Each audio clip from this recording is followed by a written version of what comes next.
Good afternoon. What a great introduction. I sound awesome. So today we're going to talk, I guess, a bit. I've got a very short period of time. I only got a half an hour to talk about what we do, I guess, and about the industry as a whole. The issue that we're facing in terms of sustainability and sustainable travel is how it's evolved over the course of the last 20 years. If you look back in the mid-90s, ecotourism was first mentioned. People started to change the way they lived at home. People started to recycle more at home. People started eating organic, 100-mile diets. All these kind of things started. And people wanted their holiday time to match their values in which they lived at home. There was a tipping point for some people, because shortly after the mid-90s, through the internet age and through the information age, and we all have phones now that have so much information in our pockets, people started realizing that their holiday choices didn't naturally match the way they lived at home. It wasn't sustainable. And so throughout the course of between 1995 and 2010, you saw things like ecotourism start. And then the idea of the Ecotourism Society actually released a definition of what ecotourism was, and they introduced it as responsible tourism, which clearly defines something totally different about what responsible travel was, whereas ecotourism was about the environment and our continuing concern for climate change. But then by the time responsible tourism came along, people were concerned about creating jobs, local economies, benefiting from tourism, and the fact that the all-inclusive holiday was growing at a rapid rate, and people were local communities were no longer benefiting from people when they traveled into foreign countries. And with that, of course, spawned then sustainable travel. And sustainable travel was kind of a mix of the two. It was a mix of ecotourism and it was a mix of responsible tourism. And suddenly sustainable tourism kind of rode the wave of Al Gore and the inconvenient truth. So the issue that we face as an industry, as a tourism industry right now, is we've really confused the consumer. Because the consumer ultimately just wants to go on a holiday. They ultimately just want to relax. They want to do the right thing, but they want to also make it easy. And the problem I think that we face as an industry is, first of all, our industry isn't clearly defined, and the sellers of that travel, the retail space who sell different types of travel, aren't clearly defined themselves on what sustainability, what responsible, or what ecotourism truly means. And so if the seller themselves are confused, they're not able to educate the consumer, because ultimately the consumer has to create the demand for the industry to change, right? For years in our industry, tour operators were the pressure was on the tour operator to ask, what are you going to do for the environment? What are you going to do for local people? Marriott's, Hilton's, cruise companies. What are you doing to your ships with grey water? It's all the pressure was on the operator to make those changes. But ultimately, the consumer is what's going to drive change. I think that's the message we were trying to get across years ago when we started our Future of Tourism talks, to tell people that, for the first time we were asking the consumer the question, and in order to educate the consumer, it's the consumer that creates the demand, and entrepreneurs fill demand. I mean, entrepreneurship is highly overglorified.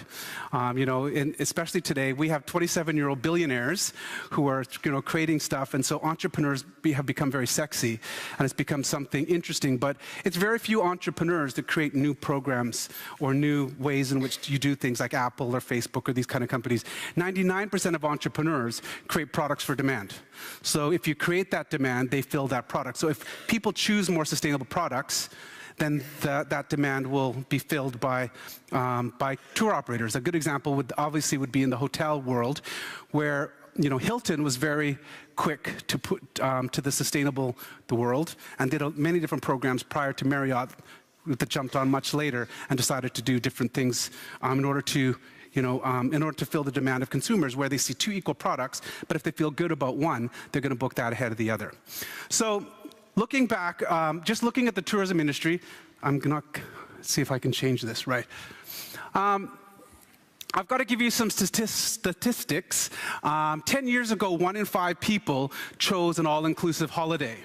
And today, That is 75% and growing.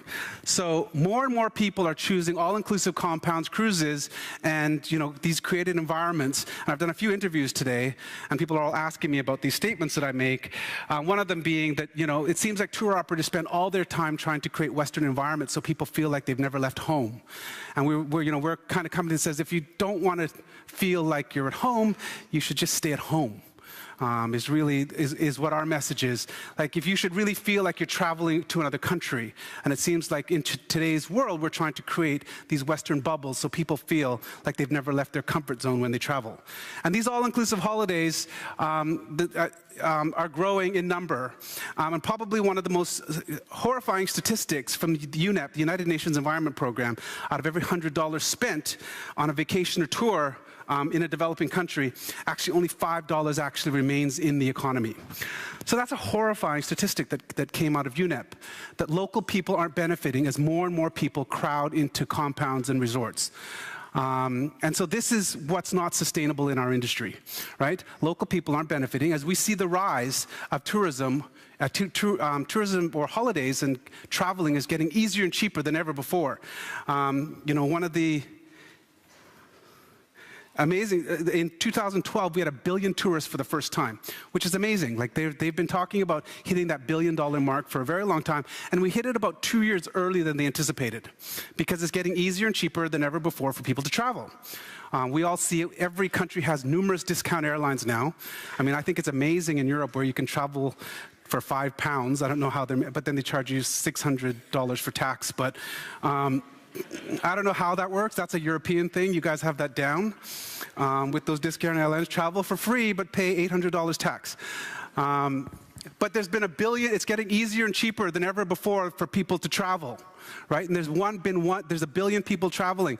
There was 566 million people traveled in the first 6 months in 2014. So travel continues to grow at a rapid pace. And the issue that we have is that it's not going to scale and look exactly like it does today.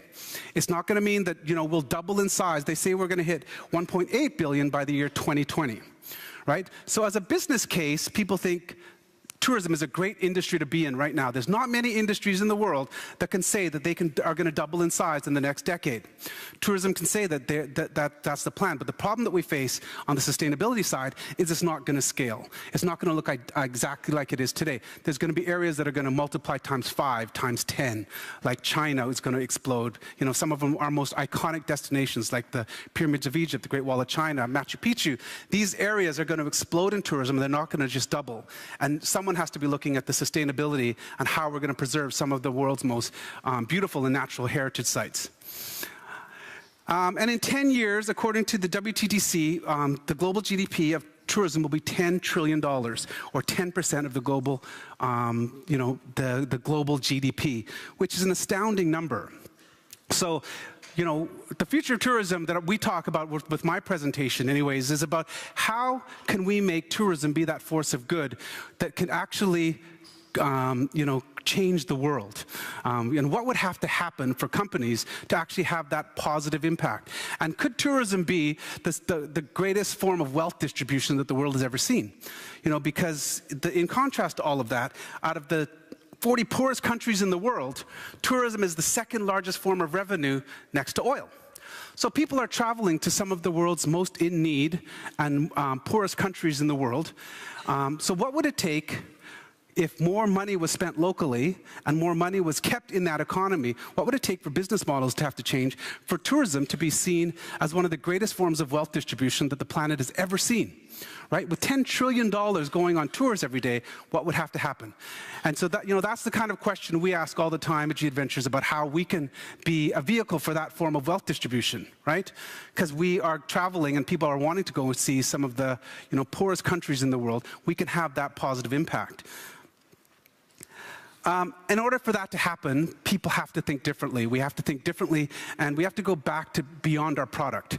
The issue that we have in the travel industry is we spend so much time on defining the most amazing product. And you have to have the most amazing product, but in order to create change, you have to transcend your product. You have to go beyond what you offer and understand the change of how the consumer is going to consume and how the consumer is going to relate to brands in the future. So let me try and explain that. The idea of social entrepreneurship, the idea of social innovation has been around for decades. And social innovation and social entrepreneurship has been for nonprofit companies. So I'll give you an example.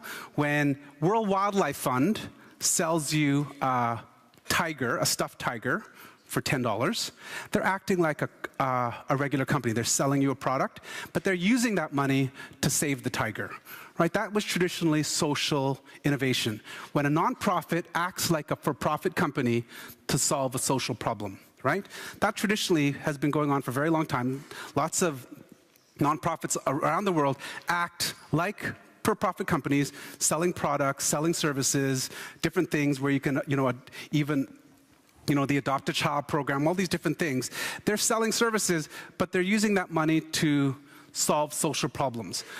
Well, social media has come along now and really changed the way people think and created a transparency that never existed before between brands and the consumer.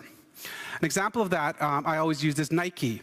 So Nike had a long run for decades having a one-way conversation with consumers, telling you that Nike was the best athletic clothing company in the world. It was a one-way conversation where they hired Michael Jordan to slam dunk the ball. You saw all those great commercials, and you went to a store, you saw a Nike jacket, you thought of Michael Jordan because they've communicated to you by commercial that Michael Jordan is awesome and he's great, and then you think, oh, I want to be like Michael Jordan, and then you buy that jacket. That has been the one-way conversation. So what's happened now is iconic brands have to have a two-way conversation with consumers, and it's created transparency. If you want to follow Nike today, you just don't watch commercials. You can follow Phil Knight on Twitter.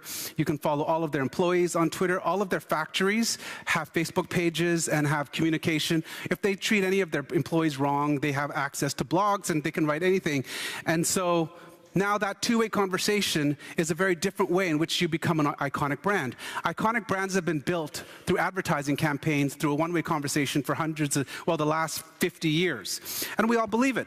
The greatest example of this is Enron and Andersen Consulting. So Andersen Consulting had a problem in that they were the accounting firm on record for Enron.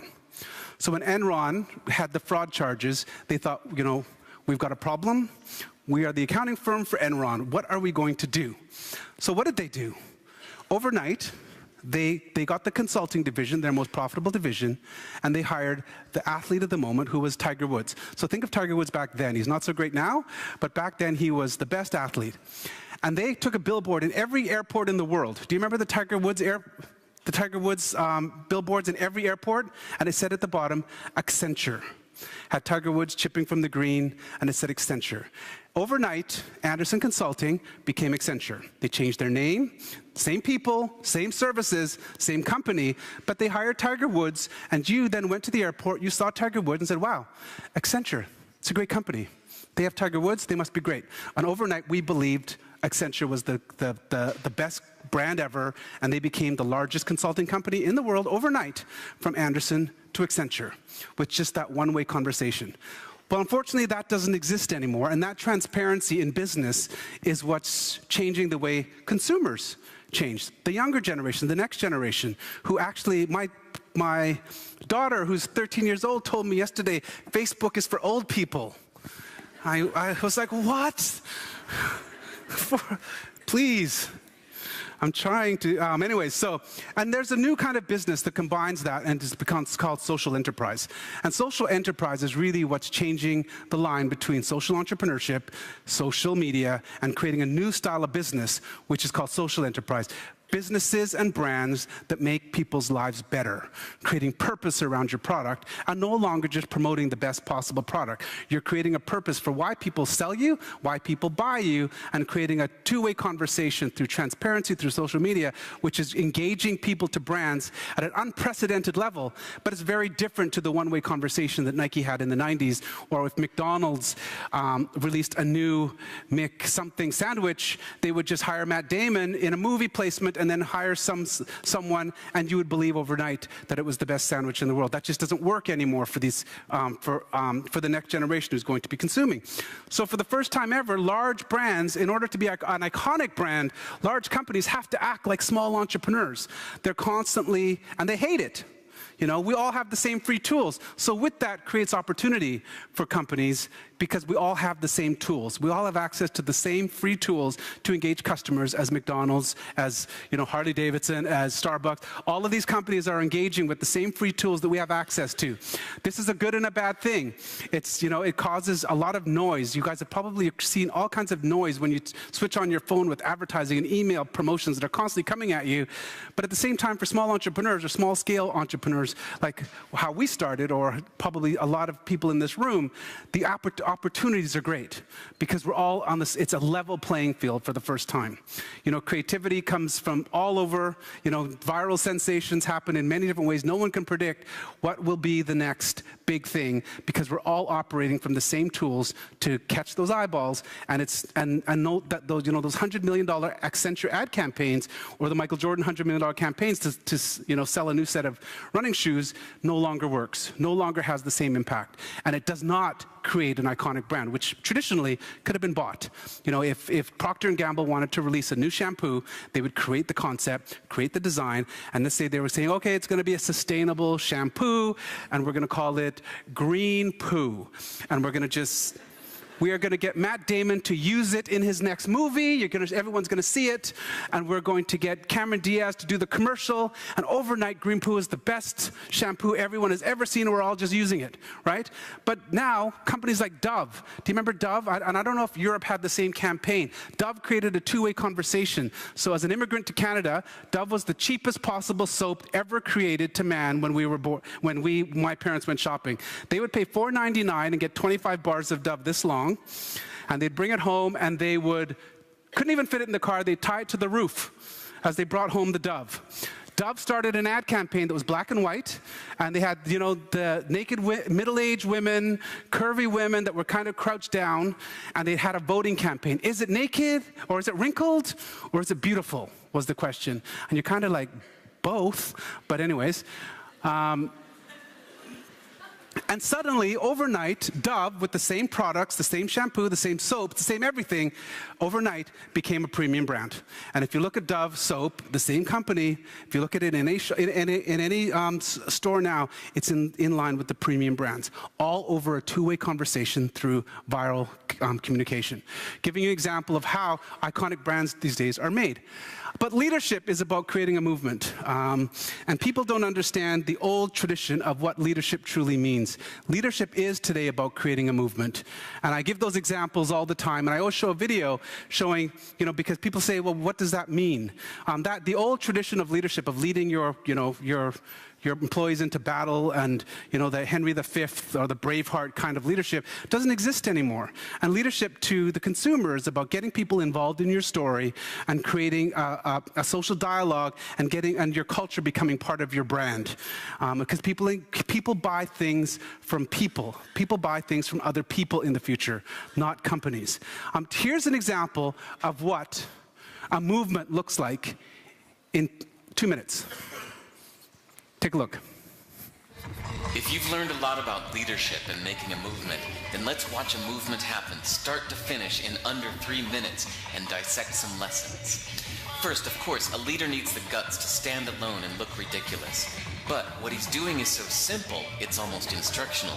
This is key. You must be easy to follow. Now here comes the first follower with a crucial role. He publicly shows everyone else how to follow.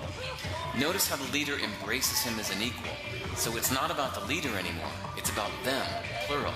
Notice how he's calling to his friends to join in. So it takes guts to be a first follower. You stand out and you brave ridicule yourself. Being a first follower is an underappreciated form of leadership. The first follower transforms a lone nut into a leader. If the leader is the flint, the first follower is the spark that really makes the fire. Now here's the second follower. This is a turning point. It's proof the first has done well. Now it's not a lone nut and it's not two nuts. 3 is a crowd and a crowd is news.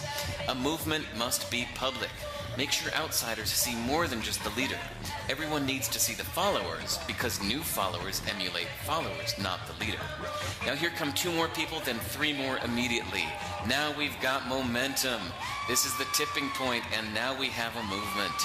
As more people jump in, it's no longer risky. If they were on the fence before, there's no reason not to join in now.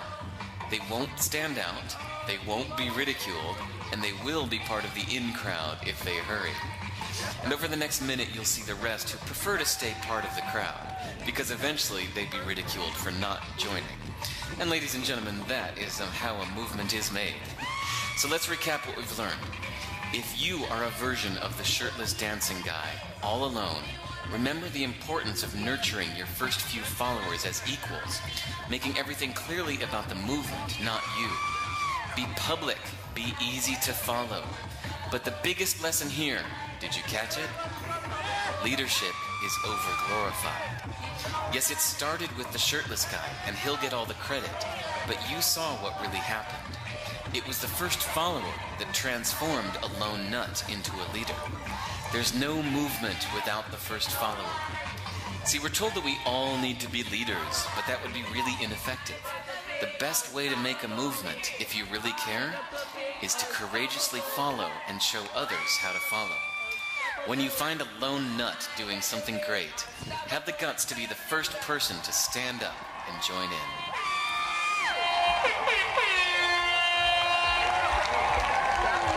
So that gives you an idea of leadership. And when you say what culture is your brand, and when you see the idea of social enterprise, how people, but brands that will matter in the future are brands that will make people's lives better, and the idea that people don't buy products from companies, they buy products from other people. That's when you engage your employees and engage your customers to relate to your brand to a much higher purpose beyond your product. You know, with us, with our company and the people that drive our business and the success of our business, it's all about our people. And people relate to our business because of our values and what we stand for as a company, but they engage with us because our people are the best extensions of our brand. So how we hire and fire and how we recruit people, how we retain and recruit the best, is all based around our company culture and how our company ends up being a big part of our brand. And many people, you know, have a hard time understanding this. I'll just mention quickly about my book. So I wrote Loop Tale, well, it was 2 years ago now, but it was out all last year. And I guess Loop Tale was about my ideas on social entrepreneurship and the idea of how social enterprise can change the world and how travel specifically can be a force for good and change people's lives. I didn't expect it to do as well as it did. As you know, it went number 4 on the New York Times bestseller list, and well, actually just kind of ruined my life last year, to be totally frank. I did about 14 book tours around the world, and if I was an author, that would have been a nice thing, but I have a company to run. But, you know, the Dalai Lama, His Holiness the Dalai Lama wrote the foreword for my book. It was the first time that he'd ever written a foreword, or it's the first time he had ever endorsed a business book. And it was about, and you know, his views on business are similar to mine in how businesses can create happiness. When you're talking about a business model that engages people and you want your brand to engage your customers, it's all about the pillars of happiness. Everything we do at G Adventures is about the 4 pillars of happiness. When I talk at business conferences, this is when people start saying, what does happiness have to do with business? Especially if you go to England, in Britain, as soon as you start talking about happiness with the Brits, they all get squirmish. And you know, there's a science to happiness. There's 4 main pillars to happiness, right? And I didn't make this up. There's been hundreds of studies to what drives human happiness. And if you ask people around the world, you know, what makes you happy? They'll say, getting a new shirt, getting a new pair of shoes, walking my dog, getting a new car. And these are what we call momentary happiness. People that are happy for a moment when you get a new shirt or get a new pair of shoes or walk your dog. But when you look at the science of sustained happiness, there's 4 main pillars. And you know, His Holiness, you know, I'm not a Buddhist, but His Holiness believes that our only purpose in life is to achieve happiness. So think of that for 1 second. He believes that our only purpose in life is to achieve happiness. There's nothing else. And when you realize that your happiness is directly related to creating happiness for others, that's really what makes the world a special place. And more, but the thing is, like, we need miserable people, or else our economy would collapse, because people are always consuming, trying to string along all these moments of happiness. So so we need miserable people, or our economy would collapse. So you have to keep buying stuff, or else the whole world would collapse. So happiness and the 4 pillars of happiness is what drives our business and our success. And there's the four main things, I'll go over them quickly, is the ability to grow. So within any organization, your ability to grow, if you work hard, you get a promotion, you can grow, and you can develop. If you can't grow, you can't achieve happiness. The next pillar of happiness is being connected. How many people here who have worked for companies where they couldn't stand the people they worked with or worked for? Hands up. Okay, some of you are honest, the rest of you are liars, all of you. Being connected is one of the four pillars of happiness. And I'm a believer that the reason Facebook, which is for old people apparently, but Facebook is so popular because people are trying to be more connected. People are constantly reaching out to be more connected. Why else would you want to connect with people? You know, does anyone, you know, you get a connection. I sat behind you in math class in grade 4. Let's connect on Facebook. And all of these kind of messages that people get. People are reaching for connectedness, and it's a direct pillar of achieving happiness. And what we call sustained happiness, not momentary happiness.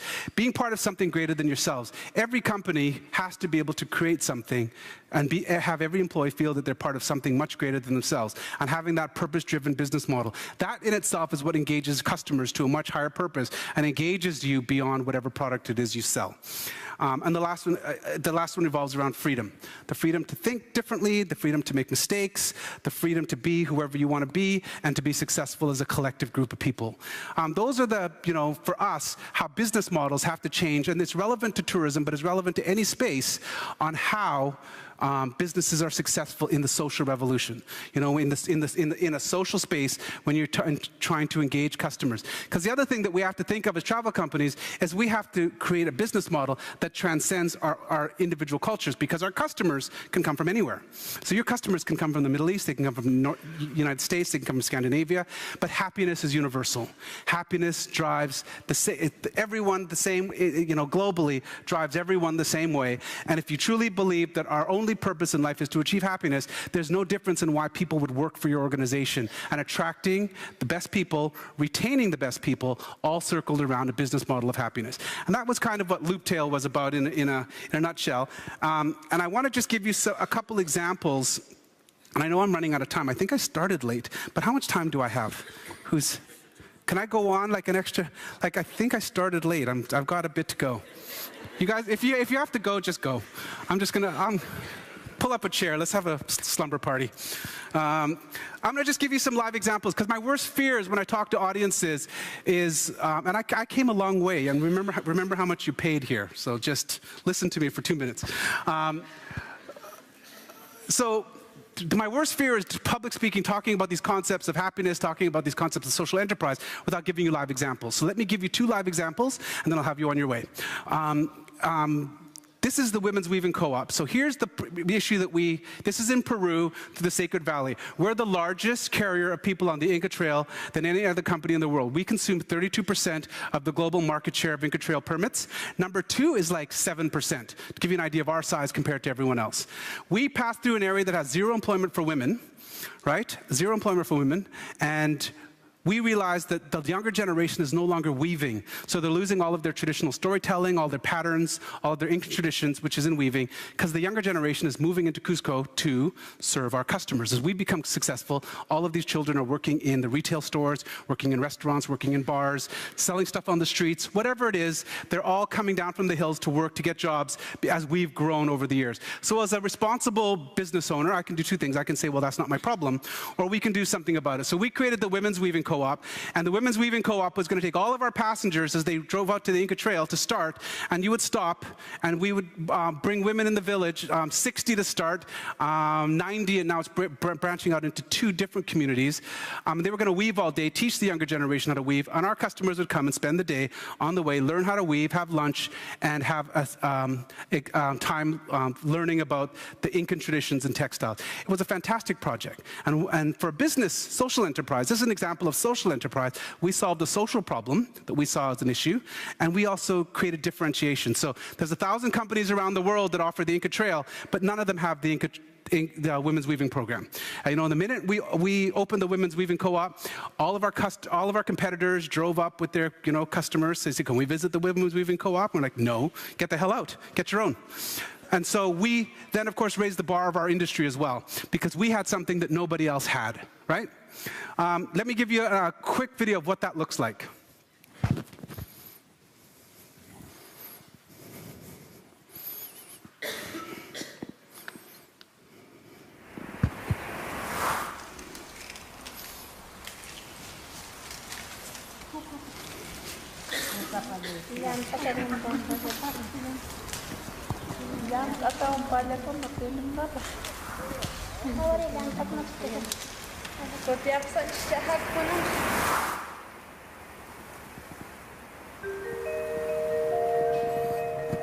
We think travel is about going places, about departure points and destinations.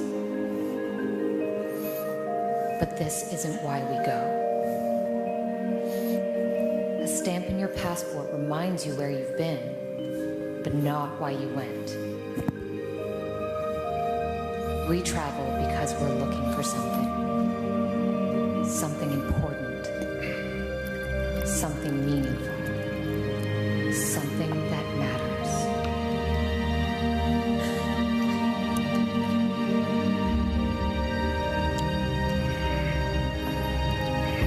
Traveling takes a lot from us, but what we leave behind is worth so much more than what we take away. When we travel, we're not leaving our homes and our families behind. We're searching for new ones.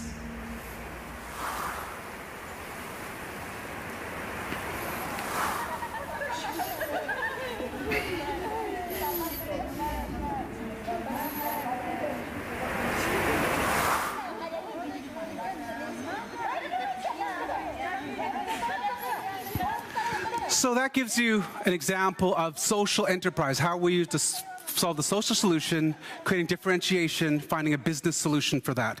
I'm going to give you an idea of what we call making a movement. In Africa, an example of this, and I have a video, but I'm going to pass by it because we're running out of time, but I'll give you the example of how we created a movement here. I was literally flying to London. I read The Economist about in Kenya that had the famine that was there, where there was Somalians coming across to get to refugee camps. And I read that people were dying of dehydration on the way to, and I went to our foundation. I said, can we install water tanks halfway so people at least don't die of dehydration? I read a horrific story in The Economist of, a woman with, her family was 9 people, including herself, 8 children, and she arrived with 4. And the rest had died of dehydration on the way. Horrific story. And we read these stories all the time, and you're kind of on a plane, and you just kind of think, oh, well, that's horrible. But I said, is there a way we can kind of put water tanks halfway down the middle? And they said, well, we could. And we talked to CARE, who had the water tanks. The UN would have to supply the water, but it would cost $25,000 for one tank. I said, so how could we do that? So we went on Twitter, and I sent one message, one tweet out, and then through our foundation, we set up a page, and we detailed the problem, and before 24 hours hit, we had raised $50,000, and within 3 or 4 days, we hit over $100,000 from our travelers. $5 and $10 at a time, no major donations. There was no $10,000 or $5,000 donations. It was all $10, $5, $25, $50, $100 donations at a time. All came in. It blew up our servers, actually, and we were able to install those water tanks to give people a chance. That has nothing to do with travel, had nothing to do with us running great safaris in Africa. It has everything to do with being a human story and us transcending our product and engaging our customers to a much higher purpose and creating a movement around the idea of travel and and our brand representing a force for good. I'm going to skip the video, and you can probably go to our website and see it another time, but and just give you quickly some examples, other quick examples of social enterprise. This is our latest one in India, where we have this new program called Women on Wheels. So in Delhi, where there's been a lot of news lately about the safety for women in India, we are giving cars to our new Women on Wheel program. And there's women from the slums that we're on an 18-month training program where they'll get a driver's license, and now they're doing all of our arrival transfers when you arrive in India. So they'll do all of our arrival transfers. So when you arrive in India, you'll be picked up by the Women's on Wheels program. When you also in Delhi, when you take your first trip with us, the first day, which is a city tour, you'll take a city tour with the Street Kids Home. So we used to do, like every other company uses a local operator to do a city tour for day 1. We started working with the Street Kids Home, the Salembalak Trust, who their needs are for the young kids that are in the trust to learn English, and they have opportunities to study overseas. And so we met their needs and put a training program in place. And now when you take a city tour with us in Delhi, you work with the Salembalak Trust. To give you an idea of some of the programs that we offer. These are probably our biggest moment to prove our social enterprise desires came when we did a partnership with the IDB, the Inter-American Development Bank out of Washington, and the MIF, the Multilateral Investment Fund, who did a multi-million-dollar project with us to build our first 5 new sustainable projects through Latin America, being, which is a restaurant in the Sacred Valley, which we were going to have 15,000 people, campsites, homestay programs through Central America, through some of the poorest regions in Latin America that had no employment, and we'd be able to run traffic through. It was highly controversial when they signed the deal. As a matter of fact, when I presented in Washington, the audience booed me, which was a fine how do you do, because they believed that the IDB was giving money to a for-profit business to make our business better. And I proved to them over 2 years that we were more than a business, that we were a social enterprise, and we redefined the way people should look at business. And they stuck their neck out. This project was supposed to be a 5-year program, and we completed it and wrapped it up in 18 months. It's been if you actually go on the IDB Facebook page, our restaurant in Sacred Valley is up there, and the actual words says it's the most successful tourism community project ever in the world. I didn't say it, but I believe it, but I didn't say it. So the IDB, it's up on the Facebook page right now. To give you an idea of us as a business, where we've evolved in the idea of social enterprise and defining the way people can see the world, but at the same time, create wealth distribution and be a force for good for travel. And that brings me to the end of my presentation. So thank you very much for coming out today, and have a good time at ITB. Thank you.